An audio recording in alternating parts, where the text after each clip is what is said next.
Un monde ouvert, de l'infiltration, le tout porté par un héros mythique. C'est ce qui nous attend aujourd'hui dans ce nouvel épisode de C'est quoi ton jeu? C'est Florent Garcia qui vous raconte son histoire et c'est tout de suite après le générique.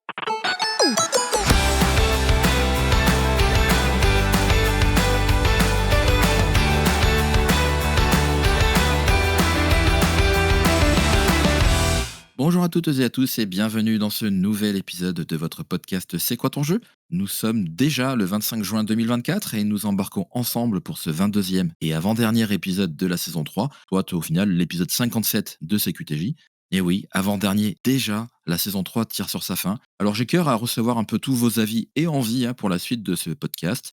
La saison 4 débutera en septembre, alors n'hésitez pas à m'envoyer vos commentaires sur mes réseaux, Twitter, Insta, Blue Sky ou encore Discord, pour voir ce que vous souhaiteriez avoir.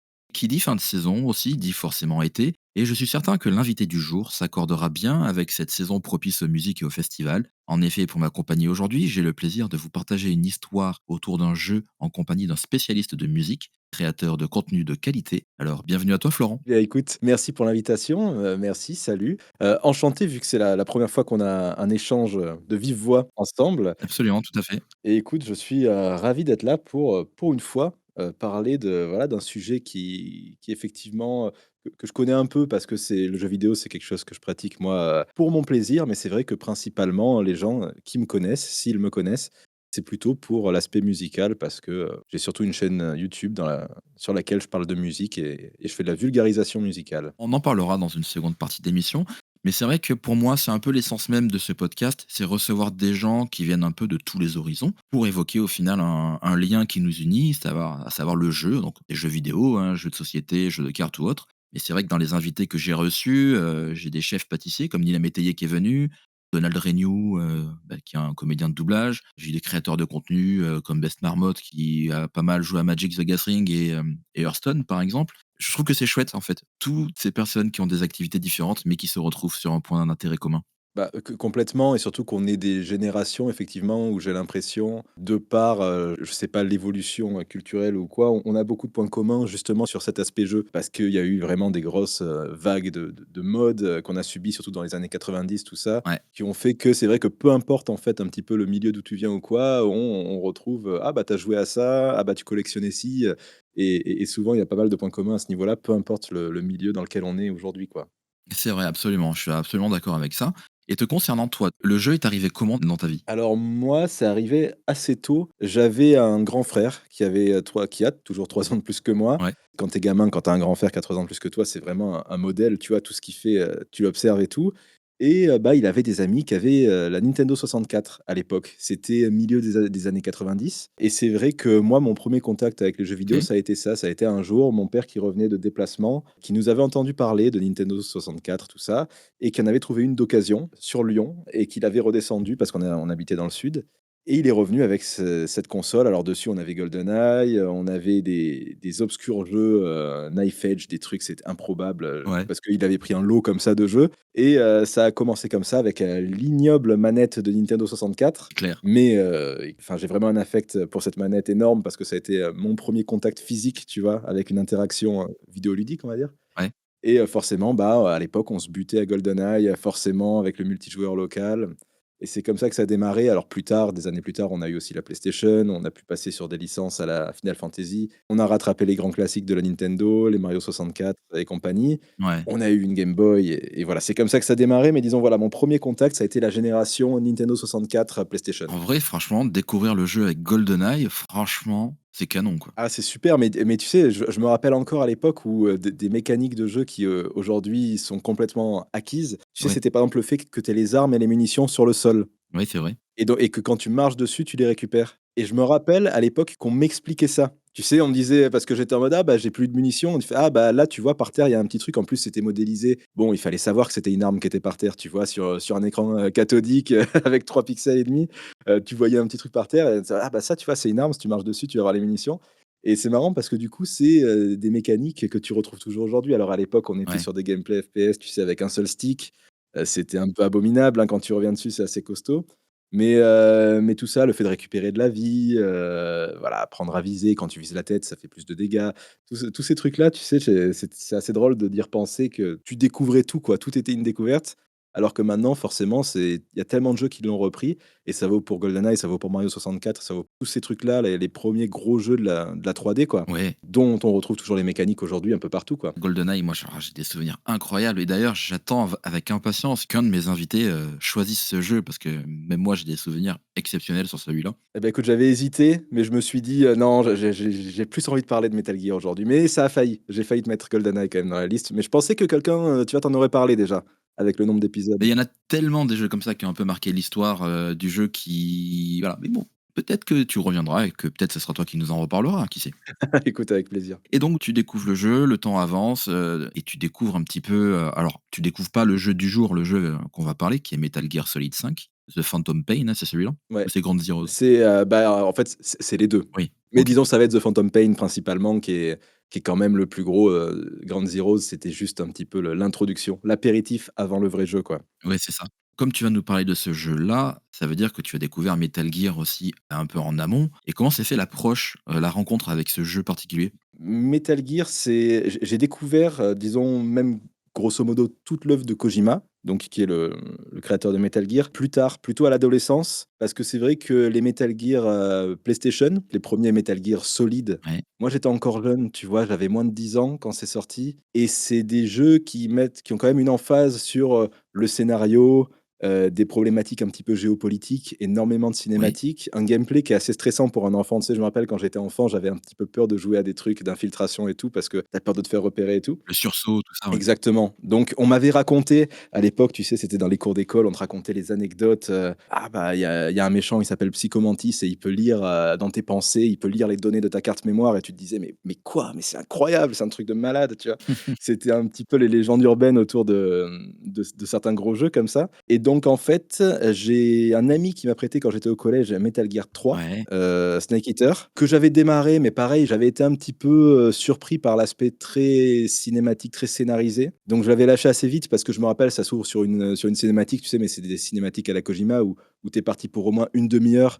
Donc quand tu as pas forcément des longues sessions de jeu, c'était un peu compliqué. c'est ça. Mais j'avais trouvé l'univers cool, le héros stylé. Moi, j'étais un gros fan, quand j'étais gamin, mon père, il me montrait des films de John Carpenter, dont New York 97 et Los Angeles 2013 Ouais, et le perso principal de ces films, donc c'est un héros qui s'appelle Snake Plissken et qui a servi d'inspiration pour le personnage de Snake, dans les Metal Gear. Donc je me retrouvais un petit peu dans cet esprit-là, je trouvais ça assez cool et du coup, sur GameCube était sorti un remake, du premier. C'était, Twin Snake, donc qui reprenait vraiment le 1 Metal Gear Solid, PlayStation, mais avec, beaucoup de boulot. Déjà, c'était beaucoup plus joli, le gameplay était beaucoup plus agréable et un ami m'avait prêté cette version-là, un petit peu plus tard et j'ai repris comme ça, en fait, un peu chronologiquement, tu vois?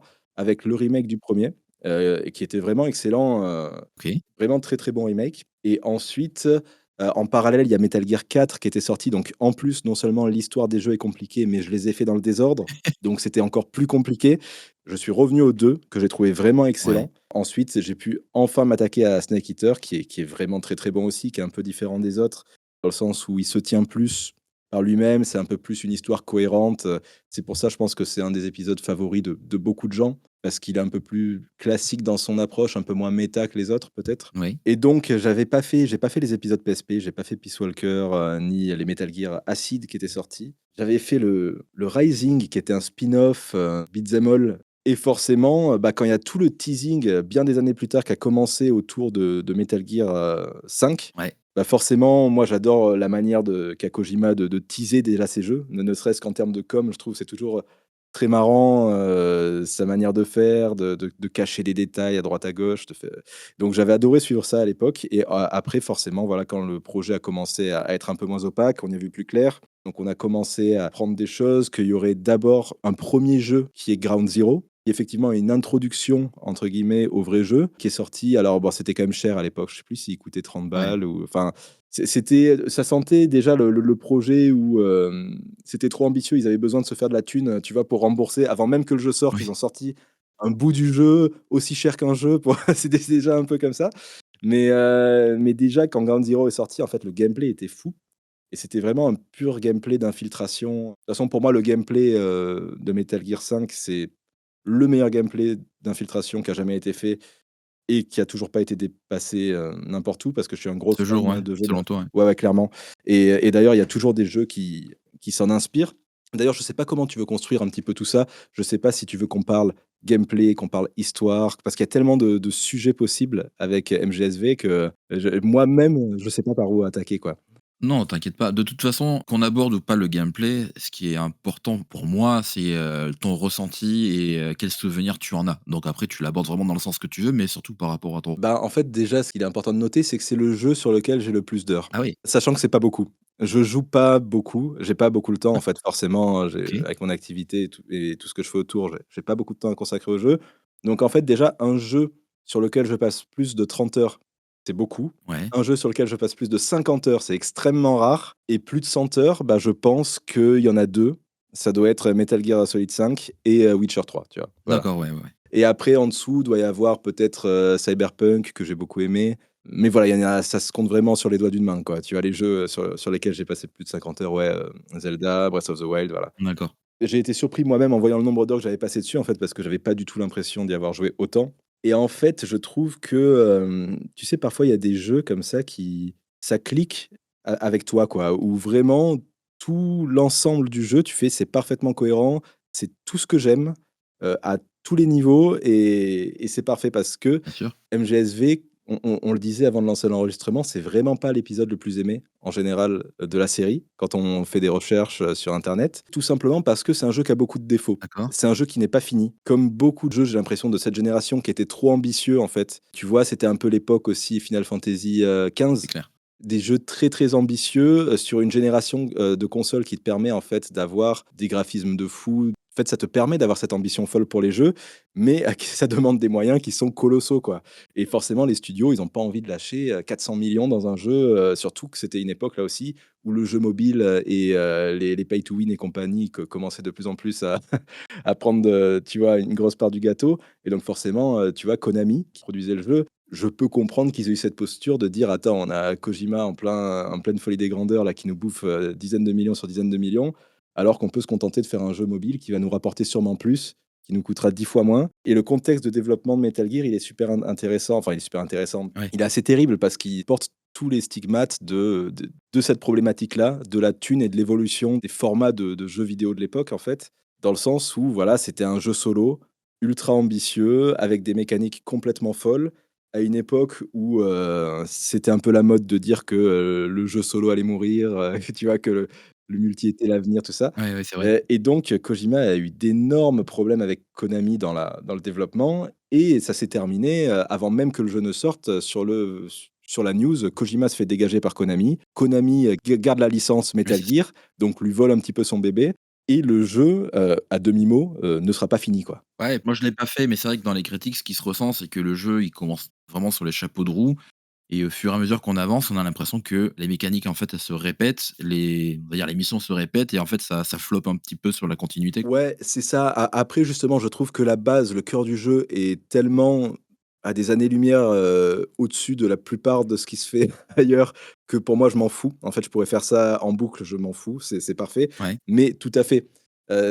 moi, ça me rappelle vraiment Final Fantasy XV. Je sais pas si tu l'as fait? si, si. Ouais, bah, voilà, où tu avais vraiment ça, je trouvais la toute première la 1re partie du jeu était incroyable. Et en fait, il y avait un moment où tu arrivais sur cette ville que, je sais plus, Alticia? Je confonds peut-être la ville qui ressemblait à Venise, en gros. Ouais, ouais, ouais. Et en fait, la ville était magnifique mais elle était vide et tu avais plus rien à y faire et plus tu avançais et plus tu avais l'impression de jouer dans un chantier, quoi. Tu sais, où il manquait des bouts, un décor vide, quoi. C'est la réflexion que je m'étais faite en arrivant sur cette ville qui est en fait, du coup, on sent qu'on attaque vraiment genre la partie 2 de FF15. Tu sais qu'il y a plus aucun retour en arrière qui est possible C'est et une ça. fois que tu as affronté le Léviathan, ben, en fait, après il se passe, rien, en fait, quoi et c'est C'est trop bizarre. ça. Tu as l'impression d'être dans une sandbox, c'est horrible. Ouais, c'est ça, tu sens le jeu est pas fini, quoi, tu le sens. Et MGS, V, c'est exactement ça aussi. C'est-à-dire qu'en fait, normalement, de base, si je dis pas de bêtises, devait y avoir 3 chapitres dans le jeu Ouais. et on se retrouve avec 2 chapitres au final, dont un deuxième chapitre qui pue le rafistolage, tu vois? C'est-à-dire que, le jeu déjà, il s'ouvre sur une séquence, qui dure 1 heure et demie, je pense, un truc comme ça, qui n'a rien à voir avec ce que tu vas voir après dans le jeu. C'est-à-dire qu'en fait, la première séquence, c'est, presque du survival horror, ultra dirigiste, ultra scénarisé, OK. comme Kojima en a tu as la maîtrise. Je sais pas si tu as fait des jeux de Kojima, ou pas toi? Oui, oui, bah, enfin Death Stranding, pour ne Ouais, citer que le dernier qu'il a fait, quoi, et donc tu as aimé? ouais, parce qu'en fait, Kojima, c'est un passionné de cinéma et ça se sent. dans toutes ses œuvres, où on voit qu'il va aller plus loin qu'un film Ouais, et transcender un petit peu le genre. Et c'est vrai que Death Stranding, c'est particulier. tout à fait, ouais. La lecture de ce jeu est vraiment particulière et moi j'ai beaucoup aimé. Tu vois, je pense que tu vas comprendre ce que je veux dire dans le sens où Death Stranding, le jeu est répétitif dans ses Oui, mécaniques, mais si tu accroches, si ça clique avec toi, tu vois? En fait, tu peux y passer des dizaines et des dizaines d'heures et c'est toujours un plaisir et la manière dont il va apporter des évolutions au gameplay va toujours être super motivante et renouveler l'expérience avec 2 idées à la con. Ça va complètement changer ta manière d'approcher le jeu. Je pense, tu sais, aux tyroliennes, je pense, oui. voilà, quand tu as ces trucs-là, au fur et à mesure. Alors que le cœur du jeu reste le même, en fait, juste en mettant comme ça des petits éléments vraiment bien timés, ça va te permettre de garder l'attention et Metal Gear 5 a ce truc-là.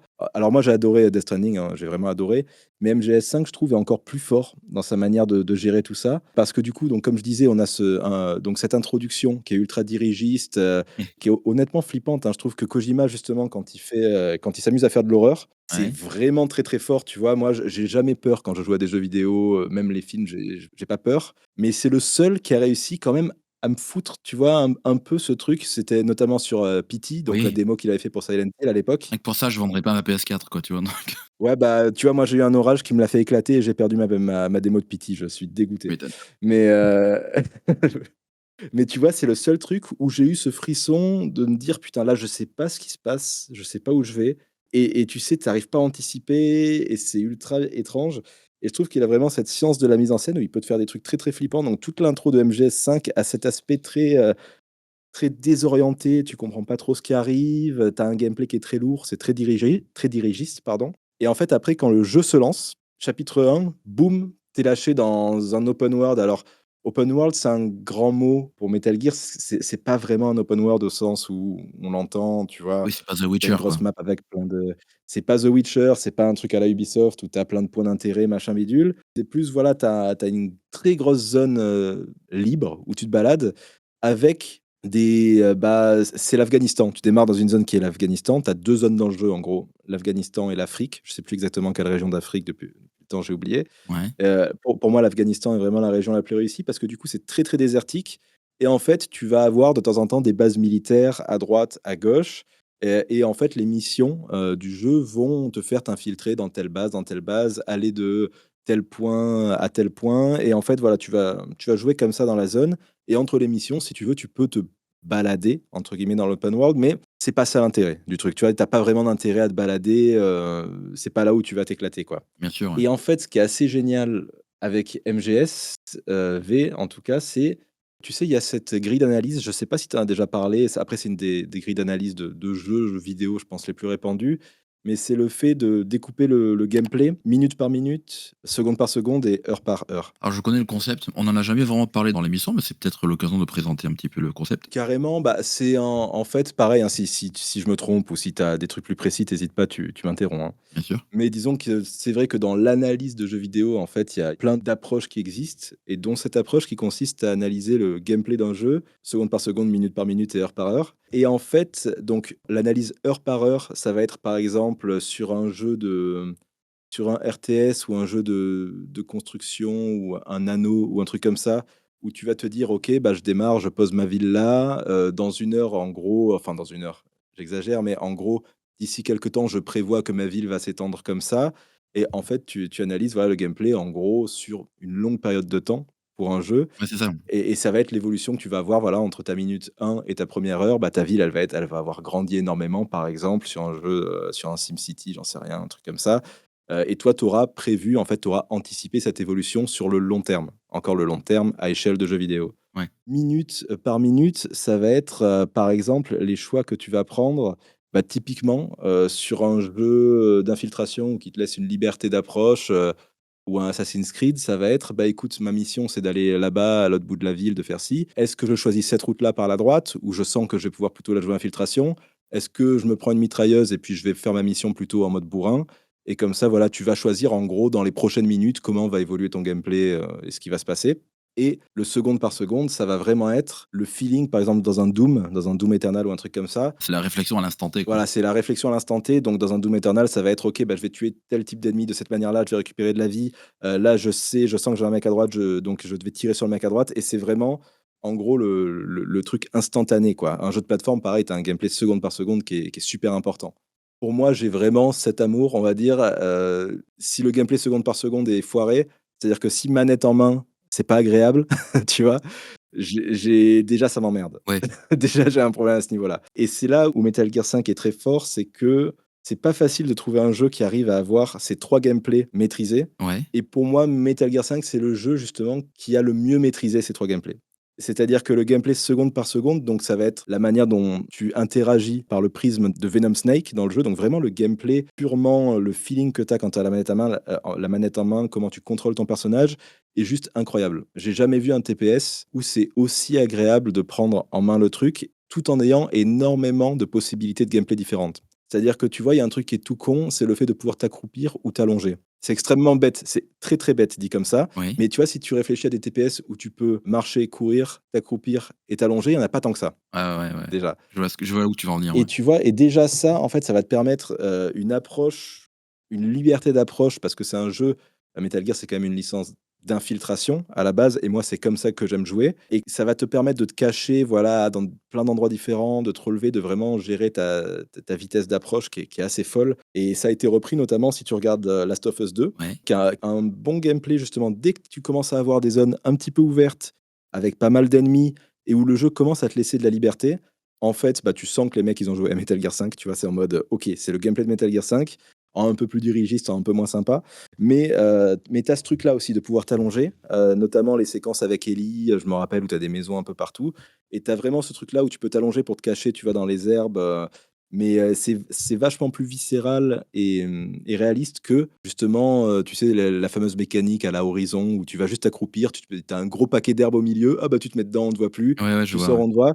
Là, voilà, ça permet d'avoir un level design qui est vachement plus, réaliste, en fait. Le fait de t'allonger parce que tu vas pas avoir des gros paquets d'herbes, tu vas juste avoir peut-être, tu vois, une petite formation rocheuse où tu peux te dissimuler, tu passes sous la vue des ennemis Mmh. et et donc tu as ce truc-là. Tu as le fait que, en fait, le jeu, tu as tellement d'accessoires, en fait, qui vont te permettre de modifier ton gameplay et de personnaliser le gameplay à ta sauce. C'est hallucinant. Tu vas vraiment avoir des leurres où tu peux lancer des snakes gonflables pour faire croire à des ennemis que tu es quelque part.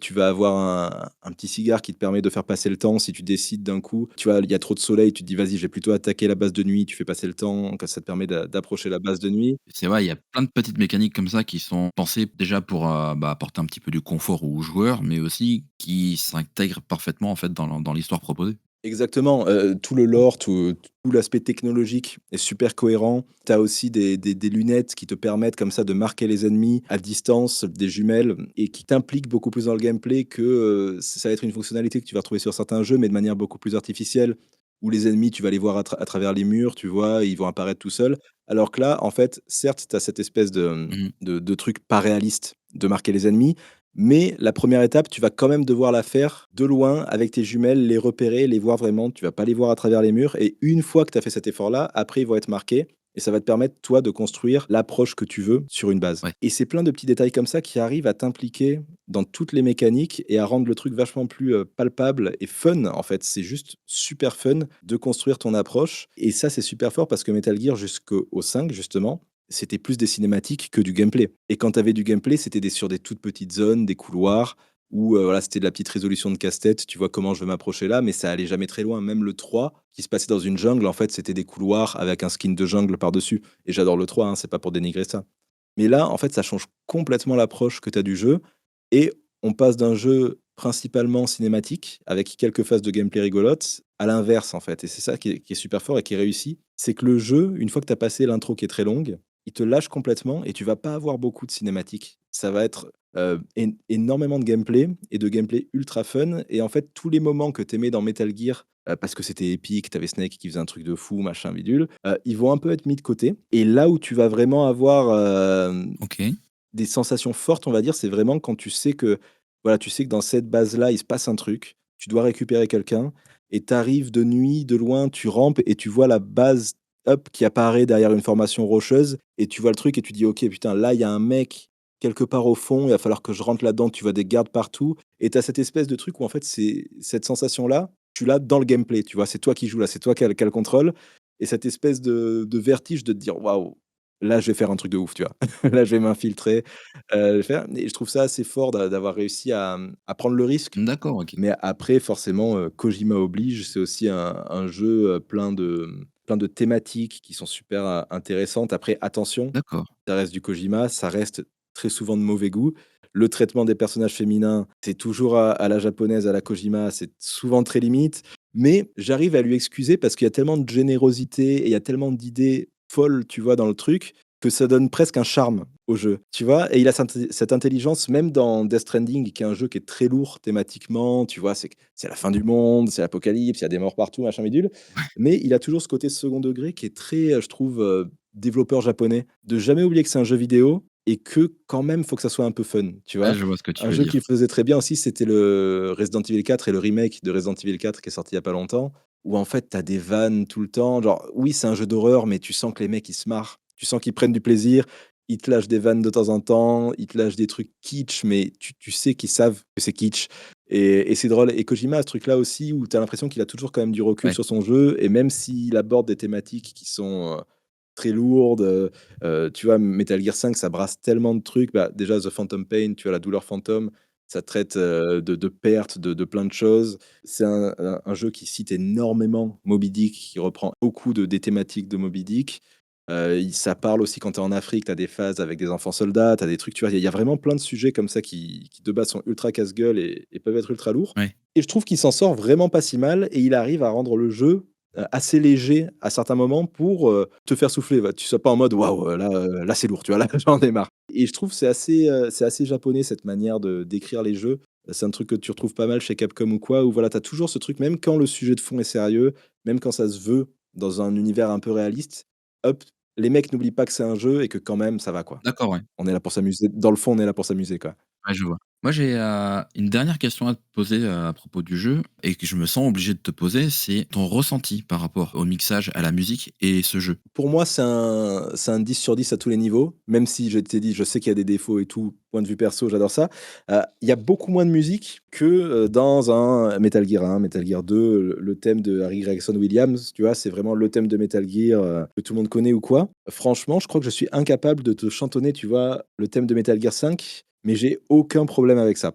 Parce que, justement, pour moi, le gameplay, exactement comme Breath of the Wild, par exemple, beaucoup de Ouais, gens ont reproché à Breath of the Wild de plus avoir de gros thèmes comme les vieux Zelda ou quoi, mais en fait, pour moi, c'est un peu obligé. C'est-à-dire que le gameplay oui, est tellement différent et t'invite tellement à prendre ton temps, à être très immersif, en fait, que justement, une BO ultra, cinématique dans l'esprit, avec des thèmes très, très marqués ou quoi, ça se prêterait mal, en fait, au contexte et là où je trouve où Metal Gear 5 réussit très bien, c'est surtout le sound design, plus que sur la musique, tu vois?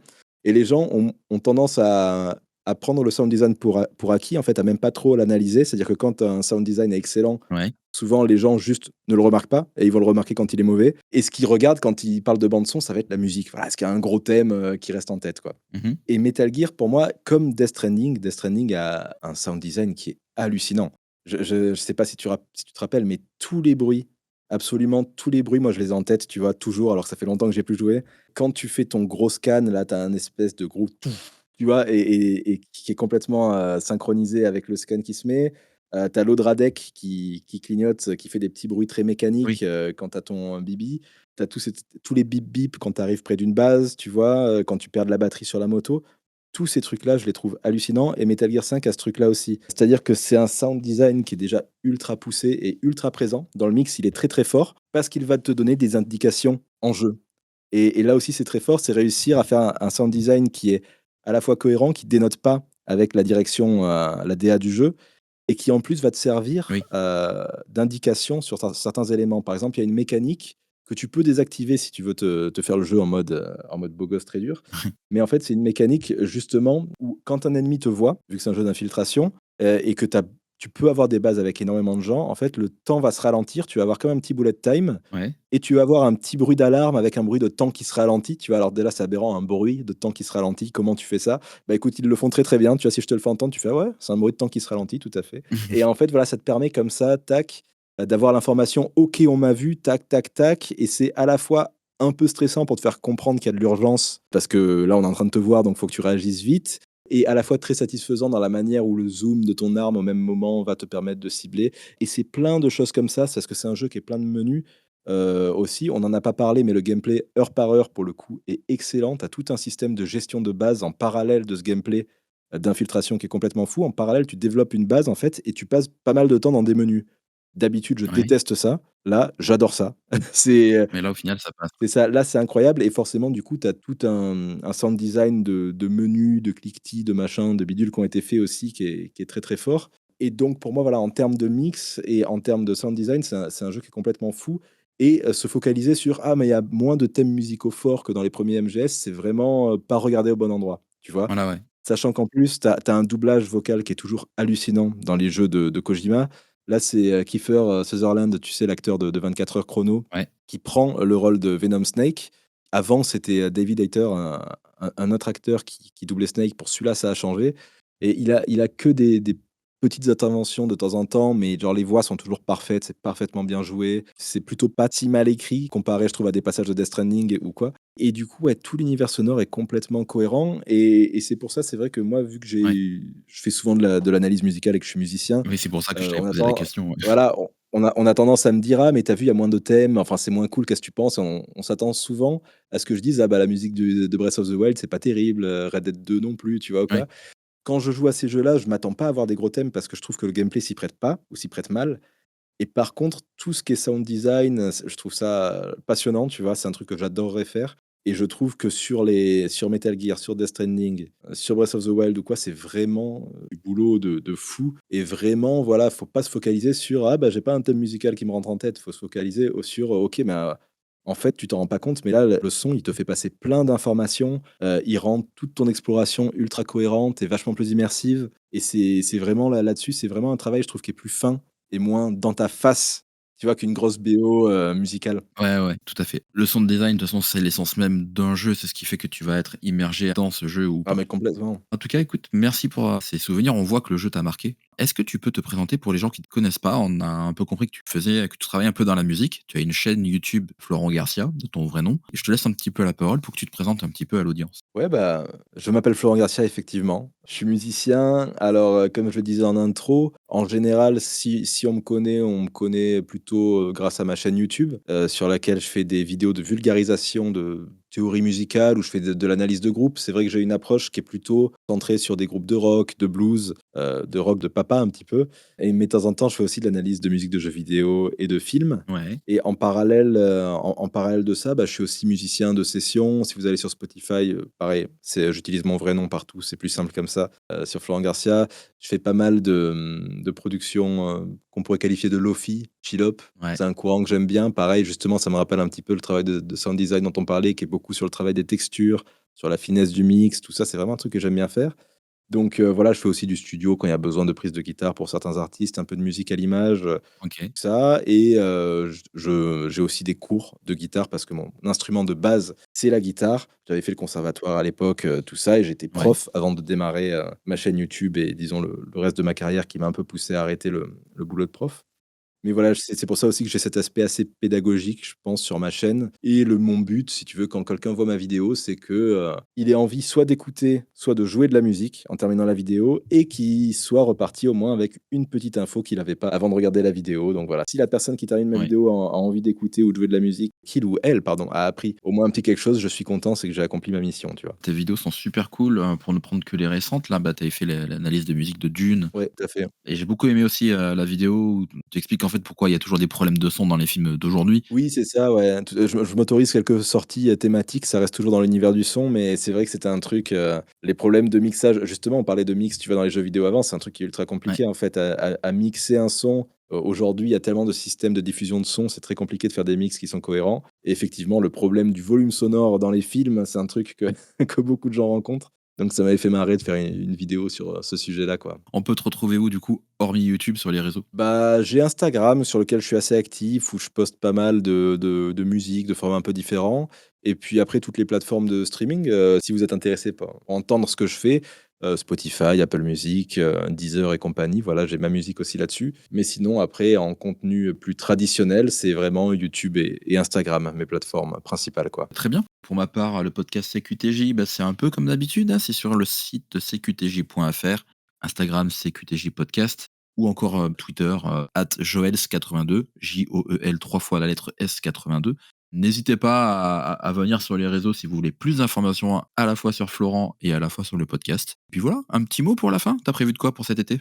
Bah, écoute, cet été, normalement, là où j'en suis, on verra si ça se fait d'ici là, je suis censé partir au Japon faire un concert, justement. Allez, J'ai un ami qui organise un festival là-bas, donc j'ai très, très hâte, que ça se mette en place et en plus de ça, j'ai aussi, je vais animer des masterclass, pas loin de la Suisse. Je d'accord. vais faire des petites masterclass. Là, il y a une semaine, qui est prévue où il y a des gens qui peuvent venir et on se fait un petit stage d'une semaine avec des musiciens où on va faire de la musique. On Je vais essayer de leur apprendre des choses et puis, donc voilà un été qui s'annonce plutôt sympa. En tout cas, moi, je te souhaite pour le coup un bon été, un bon voyage au Japon. Ça, c'est de la classe. Et je te dis à très vite. Ah merci, et à toi aussi, un bon été et merci pour l'invite, ça m'a fait plaisir de pouvoir parler de Metal Gear 5. Écoute, ça je j'ai pas l'occasion de le faire tous les jours. Bah écoute, plaisir partagé. Quant à nous, on se retrouve mardi dans 2 semaines pour le dernier épisode de la saison.